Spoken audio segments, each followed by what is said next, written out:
नमस्कार विद्यार्थी मित्रांनो, आजच्या लेक्चरचा टॉपिक आहे तो म्हणजे नफा आणि तोटा। तुम्ही बाजारात गेल्यानंतर एखादी वस्तू खरेदी करता तेव्हा तुम्हाला काय असतं, दुकानदार एखादी तुम्हाला रक्कम सांगतो आणि त्याच्यावर तुम्ही ठरवता की तुम्हाला ती वस्तू घेतल्यानंतर काही फायदा होणार आहे का किंवा तोटा होणार आहे का। म्हणजे आपल्याकडे समजा एखादी वस्तू आहे ती तुम्ही बाजारात नेऊन विकलात, तुम्ही ती घेतली असेल मूळ किमतीला 100 रुपये, तुम्ही बाजारात ती विकलात कितीला 120 रुपयाला, तर आपण काय म्हणतो, मला 20 रुपयाचा फायदा झाला। किंवा काय असतं, आपल्याला एखादी गोष्ट मी 100 रुपयाची विकत घेतली आणि दुसऱ्याला विकताना ते मी विकली किती 80 रुपयाला, तर काय झालं, मला 20 रुपयाचं नुकसान झालं। म्हणजेच काय, रोजच्या व्यवहारी उदाहरणामध्ये आपण हा नफा तोटा शिकत असतो। म्हणजे एखादा व्यवहार करताना आपल्याला त्याचा नफा झाला की तोटा झाला हे आपण शोधण्याचा प्रयत्न करत असतो। तर हाच विषय स्पर्धा परीक्षांमध्ये पण महत्त्वाचा आहे। तुम्ही स्पर्धा परीक्षांचा अभ्यास करताना त्याच्यामध्ये तुम्हाला नफा तोटा हा धडा आहे आणि यामध्ये तुम्हाला प्रत्येक कुठलीही प्रश्नपत्रिका उघडून बघा, तुम्हाला यावरचे काही प्रश्न दिलेले असतात। तर असं दिलेलं असतं की एखादी गोष्ट अमुक रुपयाला खरेदी केली तर त्याच्यावर होणारा शेकडा नफा किंवा शेकडा तोटा किती रुपये आहे, असा तुम्हाला प्रश्न विचारला जातो। तर त्यासाठी काही सूत्रे असतात। गणित म्हटलं की सूत्र आलंच, कुठलंही गणित घ्या त्यासाठी सूत्र आहे। मग यावर सुद्धा नफा तोटावर काही सूत्रे आहेत, ती आपण पहिल्यांदा बघूया, ती उपयोग करून त्याचा आपण पुढे गणित सोडवणार आहोत। तर रोजच्या व्यवहारामध्ये ह्या नफा तोटाचा वापर केला जातो। तसं स्पर्धा परीक्षांमध्ये तुम्हाला दिलेलं असतं, काही पर्याय दिलेले असणार तुम्हाला आणि प्रश्न दिलेला असणार। तुम्हाला शोधायला काय सांगणार, नफा किती झाला, तोटा किती झाला तो शोधा, किंवा शेकडा नफा शेकडा तोटा किती झाला, किंवा वस्तूची खरेदी किंमत दिलेली असणार तर त्याची विक्री किंमत किती येईल किंवा कशी काढायची, याचा आपण अभ्यास आज करणार आहोत। तर आता आपण सुरुवात करूया, नफा आणि तोटा। नफा म्हणजे काय, आपल्याला होणारा फायदा। एखादी गोष्ट आपण विकल्यानंतर खरेदी केलेली असते, ती गोष्ट आपण समजा विकली तर आपल्याला काय होतो, होणारा नफा होतो। तोटा म्हणजे काय, आपलं होणारं नुकसान। म्हणजे काय, 100 रुपयाला मी वस्तू एखादी खरेदी केलेली असेल आणि मी ती दुसऱ्या माणसाला विकताना आपण काय केली, थोड्या घेतलेल्या वस्तूपेक्षा म्हणजे खरेदी केलेल्या किमतीपेक्षा ती काही कमी किमतीला विकली गेली तर आपण काय म्हणतो, तेव्हा आपल्याला तोटा झाला। म्हणजे थोडक्यात काय, नफा म्हणजे वस्तूपेक्षा जास्त मिळणारी जास्त किंमत, तोटा म्हणजे वस्तूची होणारी कमी किंमत। हाच म्हणजे काय, नफा आणि तोटा। तर यावरची आपण पहिल्यांदा काही सूत्र बघूया। आपण नफा आता कशाला म्हणणार, आपण काय केलं, नफा म्हणजे काय, सूत्र काय बघितलं, नफा म्हणजे काय केलं, आपण एखादी वस्तू खरेदी केली, समजा 100 रुपयाला मी एखादी वस्तू खरेदी केली आणि मी ती विकली किती 150 रुपयाला विकली दुकानदाराला, तर मी काय म्हणणार, इथे 100 रुपयाची वस्तू मी 150 रुपयाला विकली म्हणजे काय होणार, मला 50 रुपयाचा फायदा होणार। हा फायदा मी कसा काढला 50 रुपये, तर मी वस्तू पहिल्यांदा घेतली किती 100 रुपयाला, विकली किती मी 150 रुपयाला। मग मी काय करते, नेहमी इथून मोठ्या संख्येतून लहान संख्या वजा केली। म्हणजेच काय, माझा नफा बरोबर काय सूत्र येणार, विक्री किंमत वजा खरेदी किंमत। तेव्हाच आपण म्हणू शकतो की मला इथे 50 रुपये नफा झाला। नाहीतर आपण म्हणू शकतो का, नाही म्हणू शकत। हे ठरवणार कसं, मग काय करायचं, विक्री किंमत वजा खरेदी किंमत। विक्री किंमत जर खरेदी किंमतीपेक्षा काय असेल, जास्त असेल, तर तेव्हा आपण काय म्हणणार, आपल्याला नफा झाला।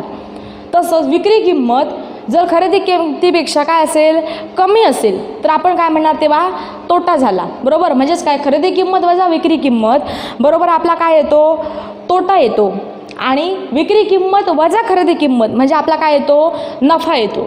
तर यावरची आता काही सूत्रे बघूया, ती तुम्हाला उदाहरण सोडवताना लागतात आणि या 2-3 सूत्रांचाच तुम्हाला अख्ख्या धड्यामध्ये उदाहरणे सोडवताना वापर केला जातो। तर नाव आहे आपलं बघा, नफा आणि तोटा। तर बघा, सुरुवात करूया आपण। नफा, पहिलं सूत्र काय आहे तुमचं, नफा बरोबर विक्री किंमत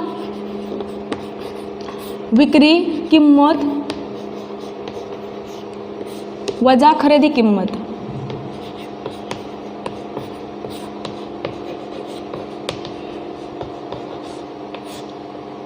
दुसरं सूत्र आहे बघा तुमचं तोटा।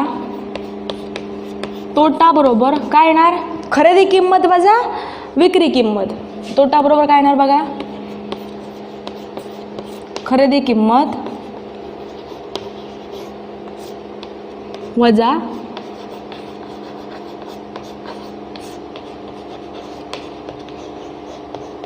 विक्री किंमत।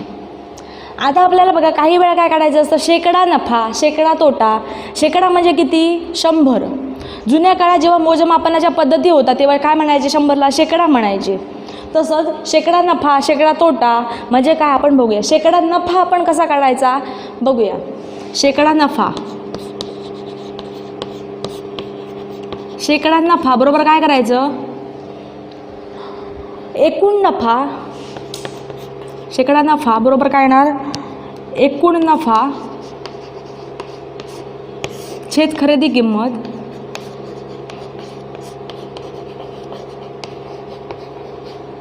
गुणिले 100. तसंच आपल्याला काय करायचं असतं, काही वेळा शेकडा तोटा काढायचा असतो. मग त्याचं सूत्र काय येणार बघा. शेकडा तोटा बरोबर काय येणार? इथे बघा एक नफा होता तेव्हा आपण काय केलं? एकूण नफा. तसं आपल्याला काय शेकडा तोटा काढायचा असणार तेव्हा आपण कुठलं सूत्र वापरणार? शेकडा तोटा, शेकडा तोटा छेद खरेदी किंमत काय आहे? दोन्हीकडे सारखेच येणार. छेद खरेदी किंमत गुणिले काय येणार? 100. ही आपली 4 सूत्रे आहेत. ही सूत्रे वापरून आपण प्रत्येक उदाहरणं सोडवू शकतो. म्हणजेच बघा इथे काय आहे? नफा बरोबर काय आहे? विक्री किंमत वजा खरेदी किंमत. तोटा बरोबर काय आहे? खरेदी किंमत वजा विक्री किंमत. शेकडा नफा, शेकडा नफा म्हणजे काय? तर एकूण नफा छेद खरेदी किंमत गुणिले 100. हे सूत्र लक्षात कसं ठेवायचं बघा. आपल्याला काय करायचं? शेकडा नफा, इथे शेवटचा शब्द कुठला आहे? नफा. मग काय करायचं? एकूण नफा, इथे पण काय येणार? नफा. आणि खरेदी किंमत गुणिले 100 हे काय आहे? तुमचं सारखं आहे. तसं तोटा म्हणजे काय बघा इथे? तोटा इकडे काय आलं? शेकडा तोटा. शेकडा नफा होता तेव्हा अंशामध्ये शेकडा नफा आला. शेकडा तोटा जेव्हा काढायचा असेल तेव्हा काय येतं? अंशामध्ये शेकडा तोटा येतो. आणि दोन्हीकडे खरेदी किंमत गुणिले 100 आणि खरेदी किंमत गुणिले 100 हे काय आहे? सारखंच आहे. तर मी लक्षात ठेवताना तुम्ही काय करायचं? जेव्हा तुम्हाला शेकडा नफा काढायचा असेल अंशामध्ये काय येणार? एकूण नफा. आणि शेकडा तोटा काढायचा असेल तेव्हा अंशामध्ये काय येणार? शेकडा तोटा. आणि खरेदी किंमत गुणिले 100, खरेदी किंमत गुणिले 100 हे तुम्हाला काय असतं? दोन्हीकडे सारखंच असतं. तर ही तुमची काय आहे? 4 सूत्र आहेत. यावरून तुम्ही उदाहरणे सोडवू शकता. स्पर्धा परीक्षांमध्ये प्रत्येक पेपरमध्ये ह्या प्रकारची उदाहरणे दिली जातात. आणि तुम्हाला शेकडा तोटा, शेकडा नफा किंवा होणारा नफा एखादी वस्तू विकल्यावर किंवा तोटा आपल्याला शोधायचं असतं. तर आपण काही उदाहरणे बघूया म्हणजे तुमच्या लक्षात येईल की कशा प्रकारे उदाहरणे सोडवली जातात सूत्रे वापरून. तर आपला धडा आहे नफा आणि तोटा. तर पहिलं उदाहरण बघूया. त्यात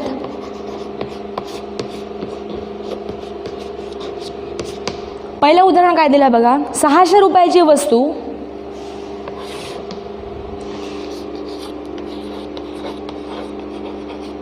600 रुपयाची वस्तू 750 रुपयास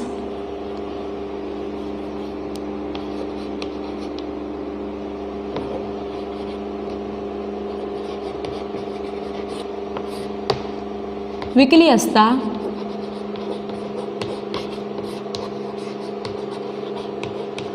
होणारा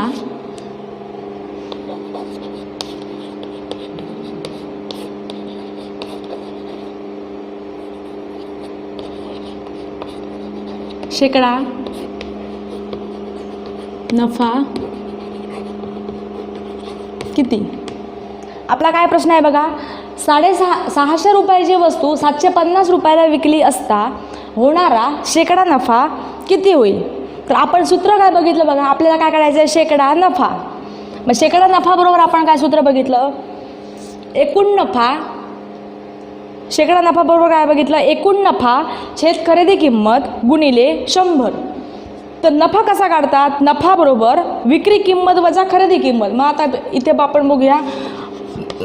पहिल्यांदा नफा बरोबर विक्री किंमत वजा खरेदी किंमत.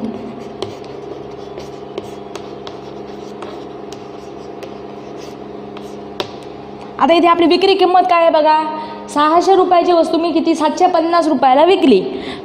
750 रुपयाला विकली म्हणजे ही माझी काय झाली, 750 ही माझी विक्री किंमत झाली. मग इथे लिहायचं विक्री किंमतच्या खाली विक्री किंमत, 600 रुपयाची वस्तू म्हणजे काय आलं, ही खरेदी किंमत.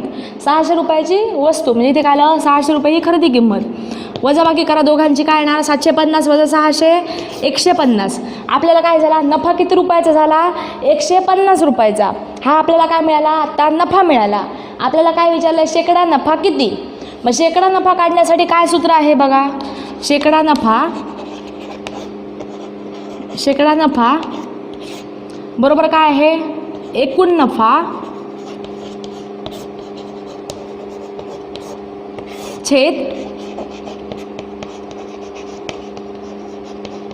खरेदी किंमत गुणिले काय आहे, 100 आहे. शेकडा नफा बरोबर एकूण नफा छेद खरेदी किंमत गुणिले 100. आपल्याला एकूण नफा किती झाला, 150 रुपयाचा. 150 रुपयाचा छेद खरेदी किंमत काय आहे आपली 600 रुपये आणि गुणिले काय 100 बरोबर 100. मग आता काय करायचं, यांचा गुणाकार कसा करायचा, हे 2 शून्य आहेत, ह्या 2 शून्याला गेले बरोबर. इथे 6 आणि 150, मग काय तर 25 संग 150. मग इथे काय येणार, तुमचा उत्तर येणार 25. मग हे काय लिहायचं नेहमी, नफा तोटा आपण काय लिहितो नेहमी टक्केमध्ये लिहितो. शेकडा नफा, शेकडा म्हणजे किती 100. कोणतीही वस्तू खरेदी करताना त्याची मूळ किंमत ही किती असते, 100% असते. मग आपल्याला नफा किती झाला इथे 25, म्हणून याचं एकक काय येणार, तर काय लिहायचं इथे टक्के लिहायचे असतात. इथे काय येणार 25%, टक्के असे दर्शवतात. इथे आपल्याला शेकडा नफा किती झाला 25%. अशा प्रकारे तुम्ही उदाहरणे सोडवू शकता. आता इथे आपल्याला काय विचारलं, शेकडा नफा. जर तुम्हाला इथे विचारलं असतं शेकडा तोटा किती झाला, तर तुम्ही काय करणार होता, इथे खरेदी किंमत वजा विक्री किंमत, तोटा बरोबर खरेदी किंमत वजा विक्री किंमत, जी तुमची विक्री किंमत जी तुमची उत्तर येणार होतं ते तुम्ही काय करणार होता, शेकडा तोटा बरोबर एकूण तोटा छेद खरेदी किंमत गुणिले 100 तुम्हाला उत्तर मिळालं असतं. म्हणजेच काय, शेकडा नफा शेकडा तोटा कसा काढायचा तो आला लक्षात. आता पुढचं उदाहरण बघूया. उत्तर आल्यानंतर तुम्ही काय लिहायचं, त्याचं एकक हे टक्क्यामध्ये लिहायचं. पुढचं उदाहरण बघा काय आहे, एक वस्तू 900 रुपयाला विकली असता, एक वस्तू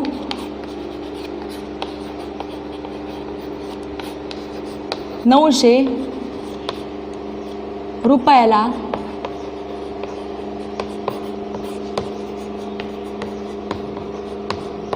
विकली असता 10% तोटा होतो.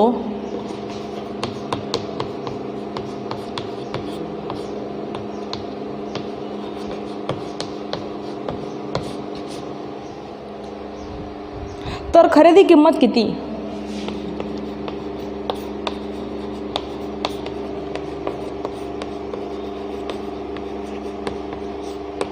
खरेदी किंमत किती. आपला प्रश्न काय बघा, एक वस्तू जर समजा मी 90 रुपयाला विकली तर मला काय होतो 10% तोटा होतो. तर मला काय करायचं आहे, वस्तूची खरेदी किंमत काढायची आहे. आत्ताच तुम्हाला सांगितल्याप्रमाणे काय असतं, वस्तूची खरेदी किंमत ही नेहमी काय असते 100% असते. वस्तूची खरेदी किंमत ही नेहमी काय असते 100% असते. इथे आपल्याला काय दिलं आहे, एक वस्तू 90 रुपयाला विकली तर आपल्याला किती तोटा होतो, 10% तोटा होतो. लिहून घेऊया पहिल्यांदा. एक वस्तू किती 900 रुपयाला विकली, एक वस्तू काय आहे 900 रुपयाला मी विकली. मग विक्री किंमत किती येणार त्याची 900 रुपये. तोटा मला किती होतो 10% तोटा होतो. तर मला काय काढायचं आहे, वस्तूची खरेदी किंमत काढायची आहे. कोणत्याही वस्तूची काय असते खरेदी किंमत ही किती असते 100% असते बरोबर. मग इथे काय लिहिणार 100% बरोबर काय येणार खरेदी किंमत. आपल्याला यातून काय होतो 10% तोटा होतो बरोबर. मूळ खरेदी किंमतीतून आपल्याला किती होतो 10% तोटा होतो. मग हे कसं करायचं, तिरकस गुणाकार करायचा याचा. म्हणजेच काय 100 रुपयाची वस्तू मी किती विकली 900 रुपयाला विकली, तर 100 रुपयाची वस्तू मी किती 900 रुपयाला विकली तर 10% तोटा होतो मला. मग हे कसं शोधायचं, 100 रुपयाची वस्तू मी किती 900 रुपयाला विकली असं समजा गृहीत धरा. कारण काय सांगा 900 रुपयाची वस्तू विकली, कोणतीही वस्तू आपली काय असते 100% असते. मग 100ला 900 मी घेतले तर 10% तोटा होतो आहे मला. मग काय येणार इथे 100ला 10% तोटा. कोणतीही वस्तूची खरेदी किंमत किती असते 100%. म्हणून या 100ला काय होतं 10% तोटा होतो. म्हणजे वस्तूची किंमत किती झाली 90 रुपये. आणि काय आहे एखादी वस्तू मी किती रुपयाला विकली 900 रुपयाला विकली तर त्या वस्तूची खरेदी किंमत काय आहे ते आपल्याला काढायचं आहे. मग मी इथे काय करणार तिरकस गुणाकार करणार. म्हणजेच 100 गुणिले 900 छेद 90 गुणिले ती जी काय आपल्याला खरेदी किंमत शोधायची आहे ती.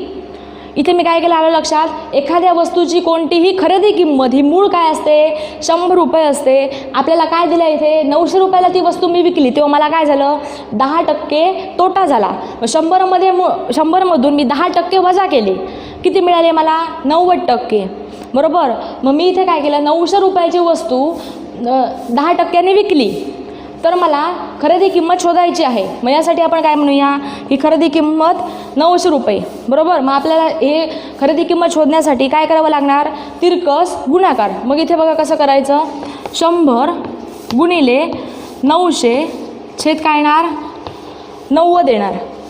बरोबर. 100 गुणिले 900 छेद काय करणार मी 90. आता हे सोडवायचं कसं बघा हा शून्याला हा शून्य गेला. बरोबर. मग इथे काय येणार 100 गुणिले 90 काय येणार 9000 छेद किती येणार 9 किती येणार 9 9 9 10 90. मग किती येणार इथे मला 9 1 9 9 10 90. मग इथे किती येणार 10 आणि हे 2 शून्य म्हणजे किती 1000 रुपये. 1000 रुपये म्हणजे खरेदी किंमत काय असणार माझी 1000 रुपये. कसं सोडवलं आलं लक्षात. आपलं उदाहरण काय दिलं आहे एक वस्तू 900 रुपयाला विकली असता 10% तोटा होतो तर त्या वस्तूची खरेदी किंमत किती. कोणत्याही वस्तूची खरेदी किंमत ही काय असते 100% असते. त्यातून मला 10% तोटा झाला म्हणजे वस्तूची किंमत किती झाली 90 रुपये. आता मला काय दिलं आहे वस्तूची विक्री किंमत किती आहे 900 रुपये तर मला त्या वस्तूची खरेदी किंमत काढायची आहे. जी खरेदी किंमत येईल त्यातून मला काय होतो 10% तोटा होणार आहे. विक्री किंमतीतून मला काय 10% तोटा होतो. मग वस्तूची खरेदी किंमत आपल्याला शोधायची आहे. त्यासाठी मी काय केलं तिरकस गुणाकार केला. पहिल्यांदा काय केलं 100 कोणतीही वस्तू खरेदी किंमत काय असते 100 रुपये असते म्हणजे 100% असते म्हणून मी इथे 100 लिहिले. 10% तोटा होतो म्हणून मी 100मधून काय केले 10% वजा केले. मला किती मिळाले 90 रुपये म्हणजे 90% मिळाले. मग मी काय केलं वस्तूची विक्री किंमत किती आहे 900 रुपये ती लिहून घेतली. इथे काय मानला खरेदी किंमतीसाठी x मानला म्हणून काय केले इथे तिरकस गुणाकार केला. 100 गुणिले 900 छेद 90 बरोबर खरेदी किंमत. मग खरेदी किंमत बरोबर काय मिळाली 100 गुणिले 900 छेद 90 गुणाकार करून भागाक्रिया करून मला काय मिळाले ते 1000 रुपये. म्हणजे वस्तूची खरेदी किंमत किती आली 1000 रुपये. अशा प्रकारे तुम्ही उदाहरणे सोडवू शकता. पुढचं उदाहरण बघूया. एक गोष्ट लक्षात ठेवा कोणत्याही वस्तूची खरेदी किंमत काय असते 100% असते. मी असं म्हटलं की त्या मला खरेदी किंमतीवर किंवा एक वस्तू मी 1000 रुपयाला विकली आणि मला त्याच्यावर 10% नफा झाला तर काय होणार 100 रुपयाची जर माझी खरेदी किंमत असेल तर ती गोष्ट मी 10% नफा म्हणजे किती मला 110ने मी विकली. 100 रुपयाची वस्तू मी 110ने विकली तेव्हा मी काय म्हणणार मला 10% नफा झाला. 100 रुपयाची वस्तू मी जर 20% तोट्याने विकली तर मी काय म्हणणार ती वस्तू मी 80 रुपयाला विकली म्हणजे मी काय म्हणणार मला 20% तोटा झाला. नफा म्हणजे काय खरेदी किंमतीपेक्षा विक्री किंमत होणारी वाढ म्हणजे काय नफा. तोटा म्हणजे काय खरेदी केलेल्या किंमतीपेक्षा विक्री किंमत ही कमी असते तेव्हा आपण काय म्हणतो त्याला तोटा म्हणतो. तर पुढचं उदाहरण बघूया कसं सोडवायचं. पुढचं उदाहरण आहे बघा 120 रुपये प्रति डझन प्रमाणे 120 रुपये प्रति 120 रुपये प्रति डझन प्रमाणे खरेदी केलेल्या वह्या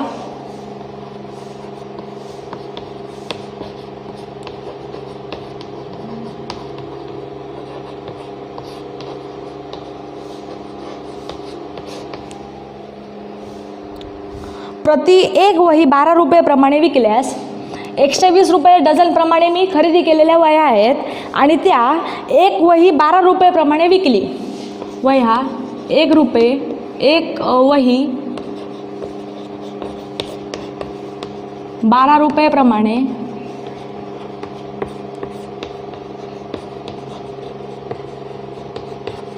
विकली तर शेकडा नफा किंवा तोटा किती होईल?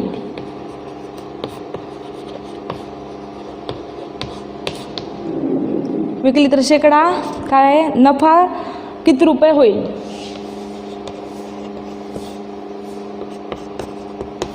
आपला प्रश्न काय आहे? 120 रुपये प्रति डझन प्रमाणे खरेदी केलेल्या वया, म्हणजेच काय, एक वही मी ₹12 प्रमाणे विकली तर शेकडा नफा किती रुपये होईल? प्रत्येक वस्तूची खरेदी किंमत ही किती असते? 100% असते, बरोबर. मी काय केलं, 120 रुपये डझन प्रमाणे वया खरेदी केल्या. एका वहीची किंमत किती आली? मला ₹12 आली. एका वहीची किंमत किती आली? ₹12 प्रमाणे मी विकली, पण 120 रुपये प्रति डझन, म्हणजे एक वही मला किती रुपयाला पडली? ₹10 पडली. कारण डझनामध्ये किती? 12 वया, 120 रुपये प्रति डझन, म्हणजे एक वही मला कशी मिळाली? ₹10. पण मी ती विकली कशी? ₹12 प्रमाणे, म्हणजे मला काय झालं? त्याच्यावर ₹2 नफा झाला. मग तेच आपल्याला आता शोधायचं आहे. प्रत्येक वही मागे आपल्याला काय झाला? ₹2 नफा झाला. म्हणजेच काय आपल्याला शोधायचं आहे? 120 रुपये प्रति डझन प्रमाणे खरेदी केलेल्या वया एक वही मी किती? ₹12 प्रमाणे विकली तर मला शेकडा नफा किती झाला? शेकडा नफा बरोबर आपण काय शोधण्यासाठी आपण पहिल्यांदा काय करतो? नफा शोधतो. तर नफा बरोबर आपल्याला काय मिळालं आहे? विक्री किंमत वजा खरेदी किंमत, बरोबर. मग इथे काय दिलेलं आहे आपल्याला? सरळ ₹10ची वस्तू एक वही आपल्याला कशी मिळाली? ₹10. मग ₹10ची गोष्ट मी समजा ₹12 विकली तर 120 रुपयाची वस्तू मी किती रुपयाने विकणार? असं आहे. 120 रुपये प्रति डझन प्रमाणे खरेदी केलेल्या वया एक वही मी ₹12 प्रमाणे विकली तर मला शेकडा नफा किती होणार? असं काढायला सांगितलं आहे. तर 100 रुपयाची वस्तू मी किती रुपयाला विकली असं माझ्याकडे प्रश्न आहे. बघा, ₹10ची वस्तू मी समजा ₹12 विकली तर 100 रुपयाची वस्तू, कारण वस्तूची कोणत्याही खरेदी किंमत ही काय असते? 100 रुपये असते. मग मी 100 रुपयाची वस्तू ही किती रुपयाला विकली असा प्रश्न होणार माझ्याकडे, बरोबर. मग मी कसं सोडवणार हे? असं जेव्हा असेल तेव्हा आपण काय करतो? नेहमी तिरकस गुणाकार करतो. इथे बघा काय दिलं आहे? 120 रुपये प्रति डझन प्रमाणे खरेदी केलेल्या वया प्रति डझन, एका डझनामध्ये किती? 12 वया. 12 भागिले 120 रुपये केले तर किती येणार? प्रत्येक वहीची किंमत काय आली? ₹10 आली. पण कोणत्याही वस्तूची खरेदी किंमत ही किती असते? 100 रुपये असते. मग समजा ₹10 एक वही, याप्रमाणे किती? 12 वया मी खरेदी करणार म्हणजे विकणार. तर 100 रुपये म्हणजे 100 रुपयाला किती वया विकल्या जातील तर ते आपल्याला शोधायचं आहे. मग काय करणार इथे? किंवा त्या वया विकल्यानंतर मला किती टक्के फायदा होईल हे आपल्याला शोधायचं आहे. मग मी इथे काय करणार? तिरकस गुणाकार करणार. म्हणजे इथे बघा किती येणार? 12 गुणिले 100 छेद किती येणार इथे? 10. हे आपल्याला शोधायचं आहे. 12 गुणिले 100 छेद 10. आता बघा, हा शून्य गेला, हा शून्य गेला, किती येणार? 120, बरोबर. इथे काय येणार? 120 रुपये. मग वस्तूची खरेदी किंमत किती असते? नेहमी 100% असते. इथे मला किती मिळत आहेत? 20 रुपये जास्त मिळत आहेत खरेदी किमतीवर. म्हणजेच मी काय म्हणणार? 20% मला नफा झाला. इथे काय म्हणणार मी? 20% नफा झाला. आपल्याला तेच काढायचं आहे. शेकडा नफा किंवा शेकडा तोटा किती होतो हे काढायचं आहे. पहिल्यांदा आपण काय केलं? नफा काढला. इथे सोपी पद्धत कुठे वापरायची? बघा, 120 रुपये प्रति डझन प्रमाणे काय केल्या? खरेदी केल्या मी वया. एका वस्तूची खरेदी किंमत किती आहे? खरेदी केल्या एक वही मी काय केली? ₹12 प्रमाणे विकली. म्हणजे काय झालं? मला ₹2 एक्स्ट्रा मिळाले एका वही मागे. अशा मी किती? 12 वया जेव्हा विकणार तेव्हा मला किती मिळणार? 120 रुपये मिळणार. म्हणजेच काय? थोडक्यात वस्तूची खरेदी किंमत 100 रुपये, मी त्या वया विकल्या किती? 120 रुपयाला. म्हणजे मला काय झालं? थोडक्यात 20 रुपयाचा नफा झाला. अशा प्रकारे उदाहरणं सोडवू शकतात. जर खरेदी किमतीपेक्षा जर विक्री किंमत तुमची जास्त असेल तर आपण काय म्हणतो तेव्हा? नफा झाला. मग अशा प्रकारे उदाहरण सोडवू शकतो. म्हणजे इथे काय झालं? माझी मूळ किंमत काय होती? 100 रुपये. विकताना मी काय केलं? 120 रुपयाप्रमाणे, म्हणजे एक वही ₹12 प्रमाणे विकली. त्यामुळे मला काय झालं? 120 रुपये मिळाले. म्हणजे काय? 20% माझा नफा झाला, बरोबर. अशा प्रकारे पुढचं उदाहरण बघूया.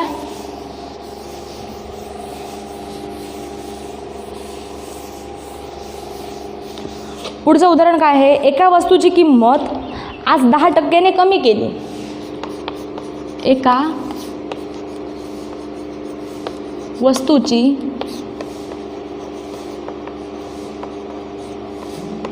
किंमत आज 10%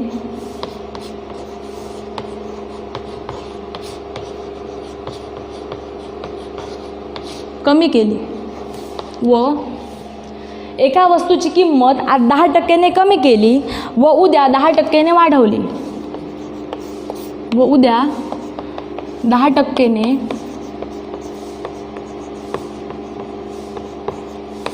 वाढवली तर वस्तूची किंमतीत काय फरक पडेल? तर वस्तूच्या किंमतीत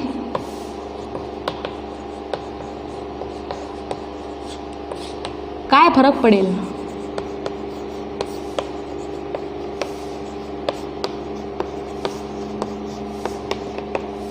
उदाहरणात काय दिलं बघा, एखाद्या वस्तूची किंमत आज मी 10% कमी केली आणि उद्या 10% वाढवली तर वस्तूच्या किंमतीत काय फरक पडेल? आपल्याला माहिती आहे कोणत्याही वस्तूची खरेदी किंमत काय असते? 100 रुपये असते. मग समजा बघा इथे 100 रुपयाची वस्तू मी आज 10% कमी केली, म्हणजे 100 रुपयाची वस्तू आज मी काय केलं 90 रुपयाने विकली. 10% कमी केली म्हणजे काय 90 रुपयाने विकली व उद्या तीच वस्तू मी काय केली 100 रुपयाची वस्तू आहे 10% वाढवली, म्हणजे मी काय केलं ती वस्तू 110 रुपयाला विकली. तर मला त्या किंमतीत काय फरक पडेल असं शोधायचं आहे. तर काय करणार बघा, आपण पहिल्यांदा 10% कमी केली म्हणजे काय झालं 90 रुपये झाले, त्याचे 10% कमी केली 90 रुपये झाले व उद्या मी काय केलं तीच वस्तू 10% वाढवली, म्हणजे 100चे 10% म्हणजे किती वाढवली म्हणजे 110 रुपये झाले. इथे किती येणार 110 रुपये भागिले किती करणार मी 100 रुपये. कारण काय सांगा 100 रुपयाची वस्तू मी आज काय केली 10% कमी केली, उद्या 10% वाढवली, म्हणजे काय येणार इथे 90 रुपये गुणिले 100, 90 गुणिले 110. 90 मी काय घेतले 100 रुपयाची वस्तू 10% कमी केली म्हणजे किती येणार 90 रुपये, 10% वाढवली 110 रुपये आणि इथे काय काय येणार 100 रुपयाची ती वस्तू.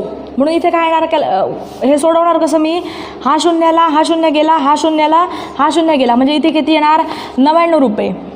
बरोबर 99 रुपये इथे आपली किंमत आली. म्हणजे इथे काय येणार माझी मूळ किंमत काय होती वस्तूची खरेदी किंमत 100 रुपये, इथे मला मिळाले किती 99 रुपये, म्हणजे माझी किती 1% घट झाली. 1% काय होणार घट होणार, म्हणजे 1% मला इथे काय आला तोटा झाला त्याचा. म्हणजेच काय एका वस्तूची किंमत आज 10% कमी केली व उद्या 10% वाढवली तर वस्तूच्या किंमतीत काय फरक पडेल? तर त्या वस्तूची किंमतीत 1% घट होईल. हे आपण नेहमी सोडवून बघायचं असतं. कारण आपण काय म्हणतो आज 10% कमी केली व उद्या 10% वाढवली तर काय होणार वस्तूच्या किंमतीत काहीच फरक पडणार नाही असं आपण नेहमी म्हणतो. आणि प्रत्येक मुलं इथेच चुकतात. स्पर्धा परीक्षांमध्ये काय असतं आपल्याला प्रत्येक एक्झाम उदाहरणं ही पटापट सोडवत जायची असतात. आपण घाई गडबडीत काय करतो, इथे बघा तुम्हाला असं दिसत असेल की आज 10% कमी केली म्हणजे काय फरक पडणार नाही, उद्या 10% परत वाढवली म्हणजे काय वस्तूची मूळ किंमत तेवढीच झाली असं आपल्याला हे उदाहरण बघितल्यानंतर वाटतं. पण जेव्हा तुम्ही खरोखर ते सोडवून बघता तेव्हा आपल्याला काय मिळतं उत्तर वेगळंच मिळतं. म्हणजे काय इथे 1% घट होते. म्हणजे असं जेव्हा उदाहरण असतं म्हणजे बघा आज 10% कमी केली व उद्या 10% वाढवली तेव्हा काय होते ते त्या उदाहरणामध्ये नेहमी किंवा त्या वस्तूच्या किंमतीत नेहमी घटच होते. हे लक्षात ठेवायचं नेहमी. 10% कमी केली 10% वाढवली असं जेव्हा येतं तेव्हा त्यामध्ये काय होते नेहमी घटच असते. इथे बघा 10% कमी केली 10% वाढवली तेव्हा आपल्याला काय मिळाली 1% घट मिळाली. आता ह्याची तुम्ही एवढं सगळं करण्यापेक्षा एक सोपी ट्रिक त्यासाठी लक्षात ठेवू शकता. काय करायचं जेव्हा इथे दिलेलं असतं की 10% कमी केली आणि इकडे दिलेलं असं 10% वाढवली तेव्हा त्यासाठी काय आहे बघा सूत्र. काय करायचं 10% आज कमी केली म्हणून इथे 10 लिहिले, उद्या 10% वाढवली म्हणून इथे काय लिहिले 10 छेद काय करायचं 100 करायचे. म्हणजे ह्या शून्याला हा शून्य गेला, या शून्याला हा शून्य गेला म्हणजे उरले किती 1. म्हणजे नेहमी काय येणार 1% येणार, ही तुमची काय असेल घट असेल. तसंच बघा तुम्हाला अजून एक उदाहरण सांगते मी. इथे जर तुमच्या उदाहरणामध्ये दिलं असेल काय सांगा एखाद्या वस्तूची किंमत आज 20% वाढवली, एखाद्या वस्तूची किंमत आज 20% वाढवली व उद्या 20% कमी केली तर त्या वस्तूच्या किंमतीत काय फरक पडेल. आत्ताच आपण ही दुसरी ट्रिक बघितली त्यानुसार काय येणार सांगा. एखाद्या वस्तूची किंमत ह्या ट्रिकनुसार 10% वाढवली 10% कमी केली तेव्हा आपण काय केलं 10 गुणिले 10 छेद 100. इथे मी काय करणार बघा, इथे वस्तूची किंमत कमी केली आणि वाढवली, दोघांचा काय आहे अंक एकच आहे. मग मी काय करणार इथे 20 गुणिले 20 चे काय करणार 100. 20% वाढवली, 20% कमी केली, मग काय करणार हा शून्य गेला, हा शून्य गेला, या शून्याला हा शून्य गेला, उरले किती 4%. मग ही काय झाली 4% माझी घट झाली. म्हणजे वस्तूची किंमत मी काय केली सेम नंबरने वाढवली, सेम नंबरने कमी केली, तेव्हा मी काय म्हणणार त्या वस्तूची किंमतीत 4% घट केली. हे जेव्हा उदाहरण आपल्याला सोडवायचं असतं तेव्हा आपण काय करणार, दिलेली म्हणजे कितीने कमी केली कितीने वाढवली त्या दोघांचा गुणाकार करणार छेद 100. म्हणजे आपल्याला काय मिळणार नेहमी घटच मिळणार इथे. अशा प्रकारचे उदाहरणे सोडवताना नेहमी घट मिळणार. ही ट्रिक नेहमी लक्षात ठेवायची, त्यामुळे स्पर्धा परीक्षांमध्ये तुम्ही चुकणार नाही. तर या अशा प्रकारचे उदाहरणे सोडवताना जर तुम्हाला काही अडचण येत असेल किंवा कुठली शंका असेल तर आपला सिग्मा करिअर अकॅडमीचा जो ग्रुप आहे त्याच्यावर तुम्ही ते प्रश्न विचारू शकता. तुमच्या शंकांचं निरसन केलं जाईल. आणि अजून तुम्हाला कुठल्या अशा प्रश्नांमध्ये जर काही शंका असतील किंवा कुठल्या युनिटमध्ये जर शंका असतील तर तुम्ही त्या तिथे विचारू शकता. तुमच्या शंकांचं नक्कीच निरसन केलं जाईल. धन्यवाद.